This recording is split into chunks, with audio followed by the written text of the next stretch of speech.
How does a young man actually go up to a girl and give the number? Because guys don't know this these days because of the internet. First thing I like to do is I try to be most aware of whether a girl's into me or not in the first place.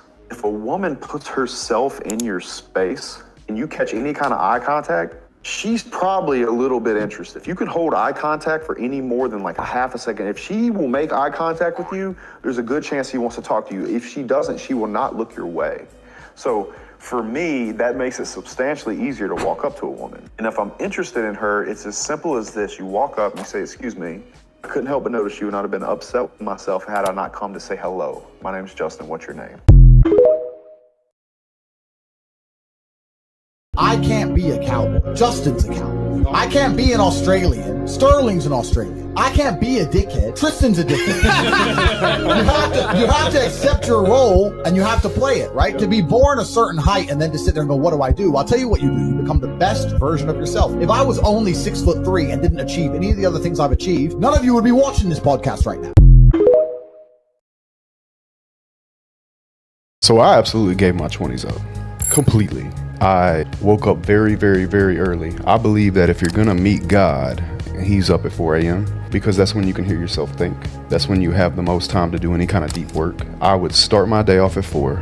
I would go work out, and I would do any deep work directly behind that. Anything I knew I had to get done, anything I knew before the phone started ringing. And more than likely, you're in a small town somewhere, and you feel like you're the only person that feels the way that you do. And I felt that way very often. So I spent my time with authors and YouTubers that were the people that I wanted to become.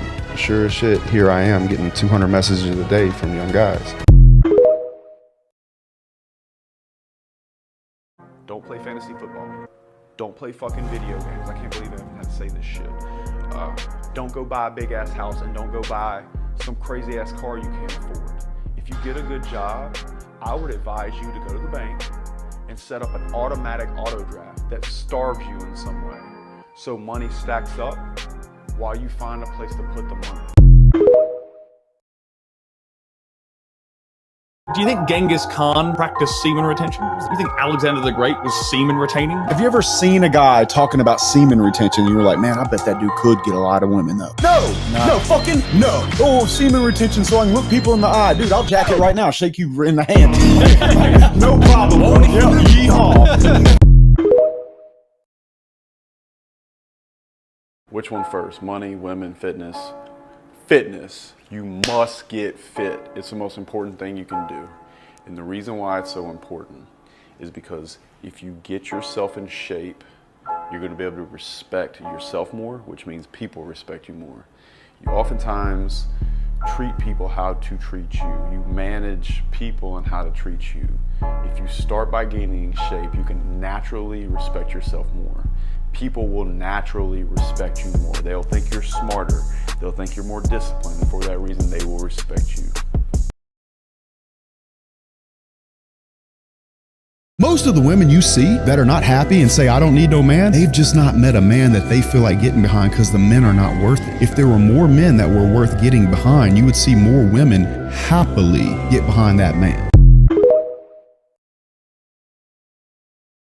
Why did you start the YouTube channel? What made you do that? Me and Tristan, we had surgeries at the same time in Dubai. We'd take these long walks through the desert together. We'd walk like 7-8 miles. Tristan actually said to me, is that in the beginning of your career, you get paid for what you do. You do things with your back, and you have that young energy. You have that 20-something-year-old unicorn blood. Then you start to learn things and realize things, and you start to get paid for what you know. And that's when you start managing people and your business starts growing. And then the third thing that you transition to, you start to get paid for who you are. We talked about it one day, and that came up. And I think that's one of the most impactful things that Tristan has ever shared with me, and it made perfect sense to go to that third step. And as a result, man, I'm getting real estate deals from it. If I really love you, I think there's a polarity to love. And what I mean by that is anybody can pat you on the back, but if I really care about you and you're fucking up, I'll stand in your fire. I will confront you, and you can be mad at me, but at least I'm not selfish enough to worry about you being upset with me because I love you so much, I'll confront you. You gotta understand, the world doesn't run without these guys. We could be as good as we want in the office. If they don't turn up at 6 a.m. and get on that roof in the sun, it doesn't happen. If men don't build roads, if what you do to put the water under the roads isn't done, then people don't have water. I don't think we appreciate the men that build this country enough. Without them, we don't have them all. We don't have a house without a framer. We don't have a toilet without a plumber. I think one thing that we mess up is we forget the guys that make this world go around. She messaged me out of nowhere, and I didn't know who she was. And it goes like this: I saw your profile. I'm not interested. Have a good day. She said, sorry to bother you. I think I met her in person or something. And she said, I think it's rude that you say that you're not interested after viewing a woman's profile. I said, I don't care.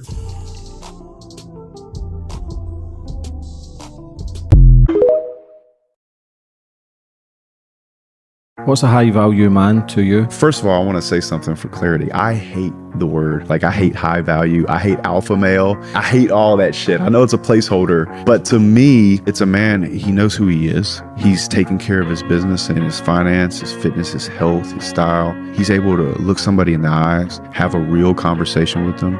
He's completely open and willing to be himself. It can even be vulnerable because he's not scared of somebody taking advantage of that, because he knows that he can handle himself and give someone repercussions that if he trusts them enough to show some kind of vulnerability, if they try to take advantage of it, he'll make them pay. Like a truly confident man.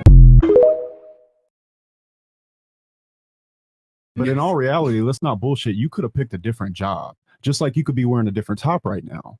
You don't, but you don't know what. No, I know that you could have gone in a world full of Me Too and women are bad bitch. You could have gotten a different job. You chose to choose your sexuality. So let's not bullshit about why you were a stripper. You chose that route.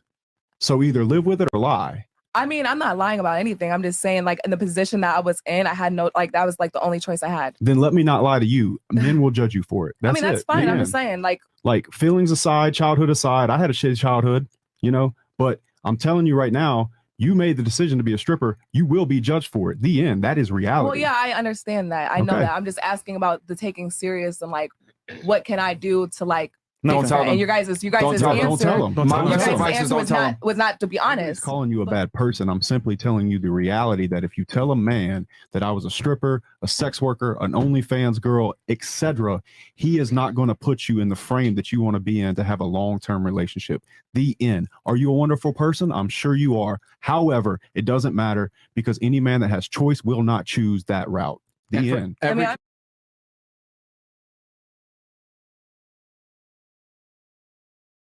I'll tell you a story. I had a girl that I was very, very close to. I was seeing her for a long time. She told me that she had left her fiance because he had cheated on her. And I said, no, you didn't. And she got really, really angry, got quiet. About a week later, she calls me. We're about to go on a date. And when she finally got there, actually, she called me on the way and she said, look, what you said last week really, really, really upset me. But you are right. I left him because he was too much of a coward to tell me the truth. And I had lost respect for him in that way at that point. And respect equals love. So if a woman can't respect you because you're so scared of her that you're going to lie about sleeping with other women, then of course she's not going to respect you. How can she love you? Don't be scared to hire above yourself. So let me give you an example. Let's say a guy's working for me, he's putting up buildings for me. He's like, I'm making Justin all this fucking money and I'm getting paid this, blah, blah, blah, blah, blah. So he leaves and he goes out and it's just him and his little crew and they build a building and he makes some good money. And he goes and builds another building. He does it again. And all of a sudden people start to hear about him. And he starts having to need more than one crew, and then he needs 3 crews. Well, the next thing you know, he can't be on job B because he's on job A and then job C is going on over here. Well, job B got put up wrong. And so now the roof's leaking. And because the roof's leaking, they won't pay him. So he goes over here, he tries to fix the leak and he's starting to get burnt out. And then he goes over to building C and he's got the same thing going on. Then he gets in a cash flow pinch. Next thing you know, bam, boom, he's out. If I was anybody today, I would say, okay, which of the 3 am I?